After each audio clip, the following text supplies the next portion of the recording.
Hey guys, Matt Sayers here. Today, I am back in r/malicious compliance with a few stories lined up for today. I'm a partial fan of malicious compliance. It does get wild, some of this stuff. So today I have 3 stories lined up. Let's get right into it. Starting off with, sorry sir, you can't enter your building. A few years ago, I worked security at a hospital. The greater health system owned 3 large hospitals, each with a 24-hour trauma center.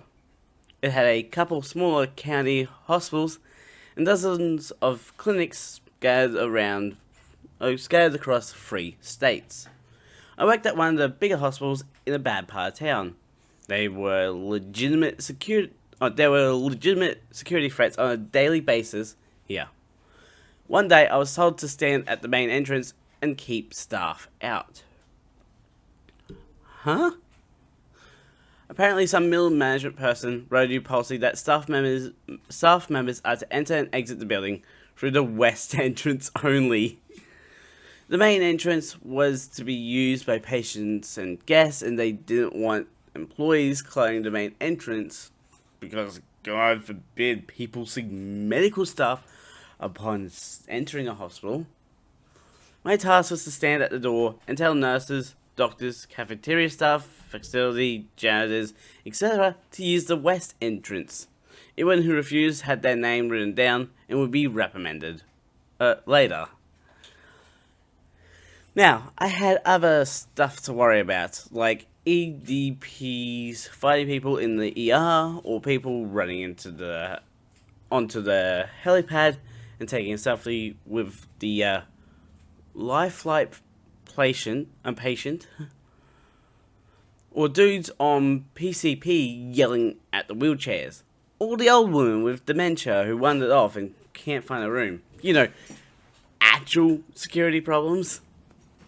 The main entrance posting was a waste of my time, and it dragged on for several days, until one day.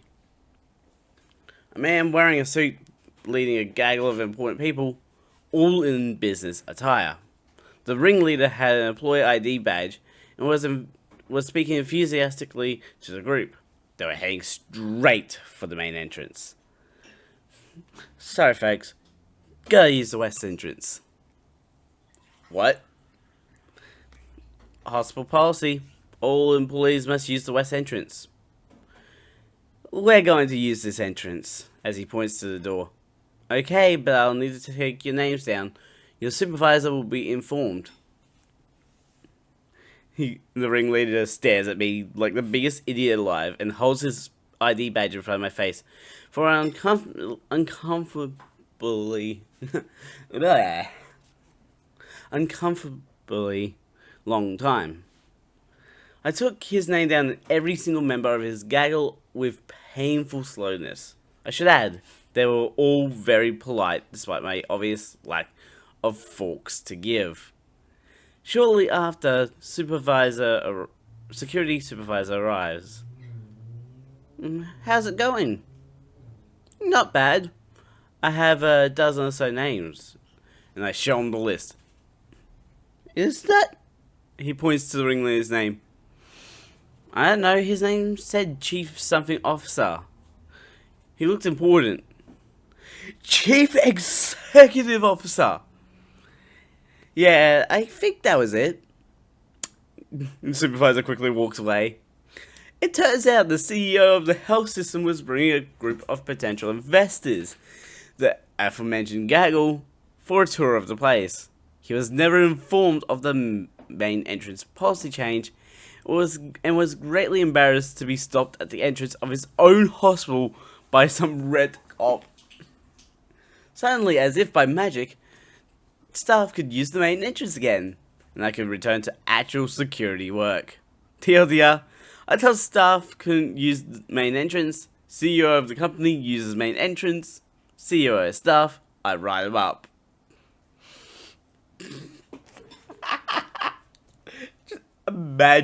Just imagine getting blocked from your own building because you weren't aware of a policy change. And, like, All the guy had to do was just be like, "Oh, thank you," and go around.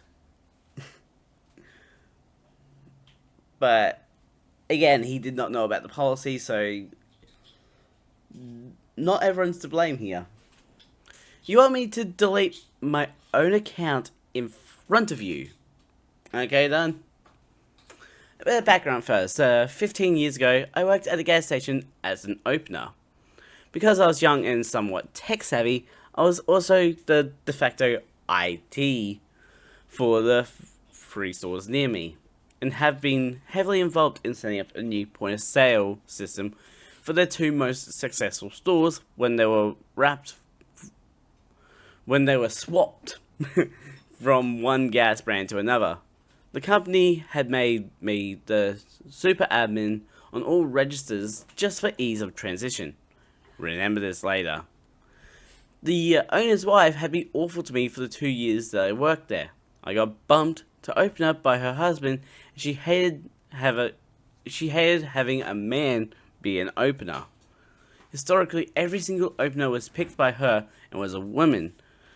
But her husband came and fired the previous opener for theft while the two of us swapping shifts. So I got a field promotion of sorts. The wife was constantly scrutinizing everything that I did, constantly calling me in the mornings to be rude and berate me for a bunch of minor things I did wrong. You use wet wipes in the area around the drinks machine. I want you to use paper towels and spray. We were out of paper towels and spray. We had smelled like a hospital anyway. I came to your store last night and there were 3 rows of Snapple Apple. You could probably increase sales by putting 1 or 2 of those rows on to a diff product.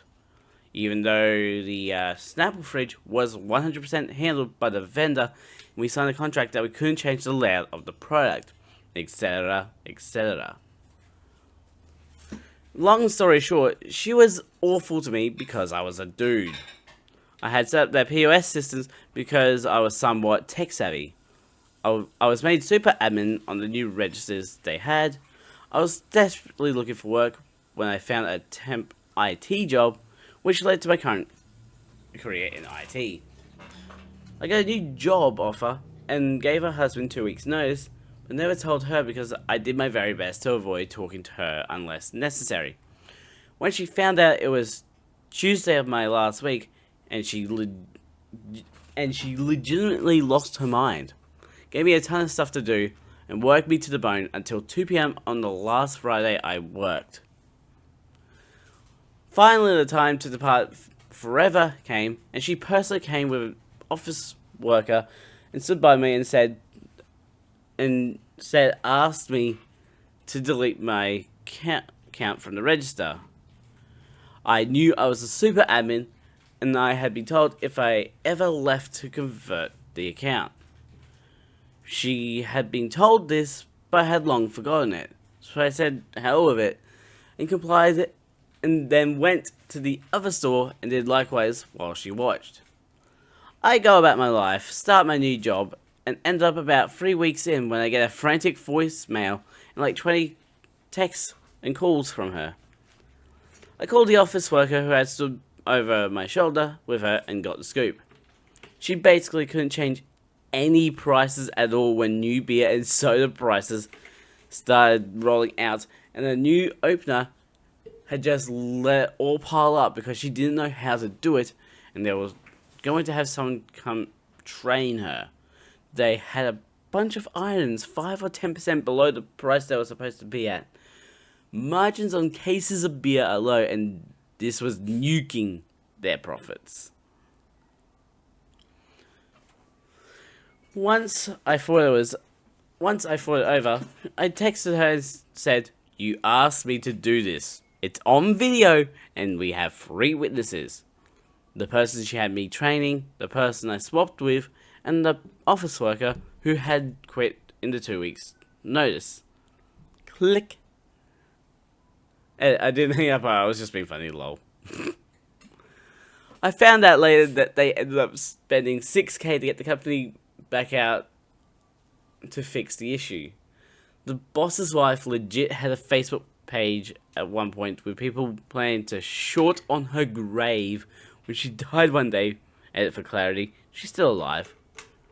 So I wasn't the only person she was awful to, but I do feel like I got one up on her. It feels good. Just, whoo. So the wife was sexist. Never expected that to be part of the story. That is a wild thing. Last story for today. Only teach what's on the test. No problemo. About 2 months ago, I worked for an absolute tyrant of an administrator. Dude was terrible. Terrible enough to warrant me writing in the apparent point of view of a 48-year-old teacher wishing he was Sigma. But I digress. Before working for the school, I was teaching 8th grade math, 4th grade math, or being an academic coach for the previous 18 or so years. I switched school primarily to location. I found a school on the other side of the mountain I stare at nightly and figured it was a good match. Nope. This admin, let's call him Pop and Fresh, shut me down every step of the way. I entered the school middle of the school year with very rough kids. My first day training the academic coach for the school and district trained us up on this math / ELA / anything you want gaming program called GimKit. I understand that GimKit isn't education in and of itself. It's simply a 5-minute tool to find out if kids know the content, and it engages the kids greatly. My first day with students, I saw their terrible behaviors. They ran 2 other teachers out of there, evidently. So I decided it was going to take a little bit of grace to get them to listen to me. I showed them GimKit. They had popped open their Chromebooks for no more than 30 seconds when TA, the terrible admin, Pop and Fresh, came in and shut it down instantly. He never assesses the situation. He just sees kids on hokey looking activities as he literally pops in the classroom, bouncing around like he's on something. Anyway, this happened all the time. I would instruct for no more than 8 minutes tops and walk around and help them with the concepts the best I could. I'd be walking around, he would pop in and tell me to change everything, like clockwork. Every program or strategy or center-based activity I try to use to get the 7th graders motivated gets shut down instantly. And he finally says out loud, "Teach only what's on the test, nothing more." Bet. I took this as an opportunity to enter some malicious compliance with a side of, I can't believe I'm here. I start going by the book 100%. Anytime a student asks, why do we do it like this? When we are working on surface area and volume, I only say, that's not on the test. Anytime I naturally find an urge to find a connection to other standards, I stop myself. It's not on the test. Over a short amount of time, students are frustrated and sitting there yawning. It pains me greatly, so I decide to only apply my malicious compliance when good old Pop and Fresh pops his way back into my classroom. He finally pops in with his boss, his boss's boss, and a couple of people I've never seen before. I instantly switch from my going deeper, thinking outside the box, activity-based learning, to exactly what he wants, teaching only what's on the test. I instantly turn into Ben Stein from Ferris Bueller's Day Off, and the kids instantly groan, saying, "Mr. OP, I hate it when you teach us like this." Comments from the students fly about the room. "This is the worst part of my day. I hate math now, thanks." And many much more colourful, explicitive-laden commentary. Frank Caliento even popped in for a spell. Now, here's a guy who doesn't know how to motivate students. Boom! Pop and Fresh even doubled down on his usual banter, putting on a show for his crew of bosses. These kids seem highly unmotivated, OP. We need to meet about this if you can't get them engaged. I interjected. You said to only teach what's on the test, so that's what I'm doing. Only what's on the test, right? Like, if they wanted to know why this happens or that happens, or how to solve this a different way, that's not on the test, right? You just told me to be up and be teaching, and never have them on their Chromebooks, right? I said this to him in definite earshot of his accompanying party. Mainly because I had a feeling these were the head honchos. The ones who signed off on spending that money to make our school a true one-to-one school. A school where every student has a Chromebook. Not utilizing the Chromebooks is something I knew that was something Pop and Fresh believed in. But I had a feeling that the district would want the kids properly utilizing them. He answered back to me, I only stopped you from using the Chromebooks because the kids were just playing games. The students interject then, it's a math game! The head honcho moves to Interjection City. Well, let's see what this math game is all about. I had the kids get their Chromebooks. They all excitedly logged on. I pulled up a surface area and volume kit, and the kids were feverishly playing the game, using pencils and notebooks to solve the problems needed to be answered to gain ammunition in their game. It was active. It was fun for all. I paused the game when needed to show different ways to isolate the variable when solving surface area problems, especially of spheres and cones. It was what education was supposed to be. Pop and Fresh ran out of the bop, and by the day I received an email from the head honcho himself asking me about him and how things were going. I was honest with him. I told him about his assaults, threats of assaults, and hiding assaults.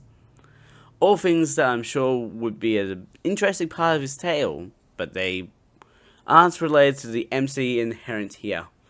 So it's also an ongoing investigation, even 2 months later as I'm teaching at a new school on the other side of the proverbial mountain. Pop and Fresh is under investigation for what he's been doing to me and the other new teachers to the school, and then scrolling all the way up the chain. Updates to follow. We are not reading the updates today, though. I really enjoyed this story because I want to get into the education business. I haven't been lucky with it because apparently no one needs teacher aides. They just want the teachers. But I'm not good with responsibility. But if there's a game that teaches you mathematics, it's actually going to be useful. It's you gotta, mental stimulation is very important. Because students learn in many different ways. I noticed from a bit of experience, having actually done some teacher aid volunteer work. They need, stimulation. I will not mention the student by name, but there was this one student who loved to be on his computer all the time. He was in the class that I was doing my teacher aid volunteer work in. And we were working on trigonometry, so what I decided to do was help out this student using Minecraft to create triangle using blocks. And I even used different colored blocks for each individual element of the triangle to explain trigonometry. And when I did that, the student actually understood the work because it was shown in a way that made sense to him. Anyways, that's going to be it for today. I hope you guys did enjoy today's Malicious Compliance episode.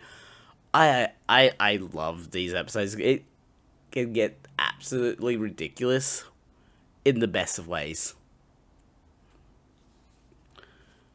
Anyways, links will be in the description to both the channels and the Twitch for you guys to go check out. Don't forget to subscribe and hit the notification bell so you know as soon as it comes out. A ding. I'm the Mad Scientist. Mad Scientist out.